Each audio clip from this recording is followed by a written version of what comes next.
7 olunaku lw'eggulo bwe watabeerewo kikyuka eggwanga agenda kulijja ku muggalo omwezi gwa Gatonnya omwaka ogujja wadde ng'okwogera kwe kwasooka yali ategeezezza nti ebyenjigiriza ku mutendera gwa primary ne secondary bigenda okusooka okuggulwawo n'oluvannyuma ebirala biddirire ng'eggwanga limaze okufuna omuwendo gw'abantu abawerako abagemeddwa ssennyiga corona. In any case, let everybody be informed that the schools will be opened in January and the rest of the economy will be opened in that same January 2022. Oluvannyuma lw'okulangirira kuno abakulira amasomero abasomesa n'abazadde batandise okutuula obufofofo nga beetegekera abayizi okuddamu okusoma.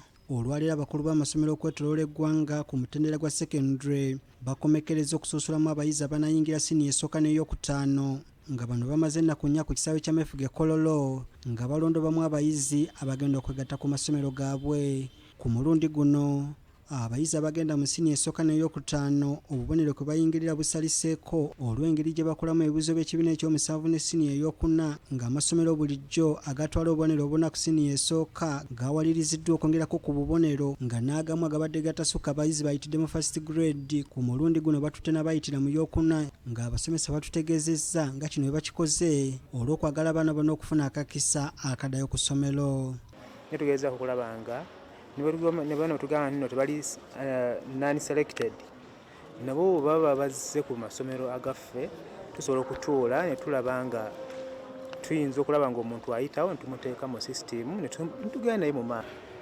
Kituufu era kya mazima nti omutindo gw'abaana bawummudde nnyo ekiyitiridde kati wadde nga tuwali tukyatetenkanya nga abaana tubaweereza waaka twogera n'abazadde ne tubakubiriza bagamba abaana bakole waakwe gwe tubaweereza bawandiike notice naye obudde bwatuuse ne baba nga baggweddemu amaanyi nga balaba amasomero gavumenti ekola ki tegagula. Abasomesa bano bangi bekokodde engeri omuggalo gye gubakosezaamu ennyo mu mbeera ez'obuntu wabula balaze okutya olw'abayizi baabwe abamu abayinza obutadda ku masomero olw'ebizibu ebitali bimu. Most of them might not come. So far we are getting reports that even those ones we used to have and even our best students have fallen. And so when they have decided to take other paths, even have gone out of school, others are married, others are pregnant, others, things of that kind. Minisita omubeezi ebyenjigiriza ebya waggulu ow'ekitiibwa Dr. John Kizesta Omuyingo akubiriza abasomesa okutandika okweteekateeka okuddamu okukakalabya emirimu gyabwe wabula n'abasaba basookere ku kyakulongoosa amasomero agali mu mbeera embi akadde kano. Waliwo okuyimiriza okwongeza school fees.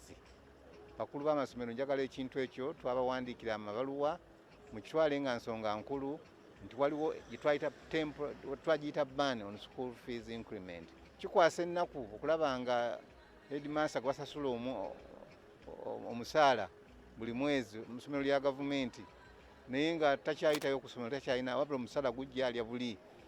Muyingo era asabye abasomesa bakuseddwa ennyo omuggalo ne basalawo okudduka mu by'okusomesa okwekuba mu kifuba badde ku ssomero basomesa abaana b'eggwanga n'abasuubiza nga kadde konna gavumenti bwegenda okukola ku nsonga zaabwe. Naye nga nze nkubira basomesa mulanga abadde atannaba kusalawo profession y'obusomesa esinga obulungi muginywereremu mugyagale nga nze bwe njagala era nange nfudde kyendi. Omwaka 2021 gujja kulonga gujjukirwa nnyo mu byafaayo by'enjigiriza bya Uganda anti tewaliwo muyizi yenna agenda kubeera na bbaluwa okuli ekibiina ekyomusanvu siniya ey'okuna ne siniya ey'omukaaga ng'eriko omwaka 2021 olw'abayizi ku mitendera gino obutatula bibuuzo eby'omwaka 2021. Robert Nestray Kayongo, BBSKATI, Ageesigika.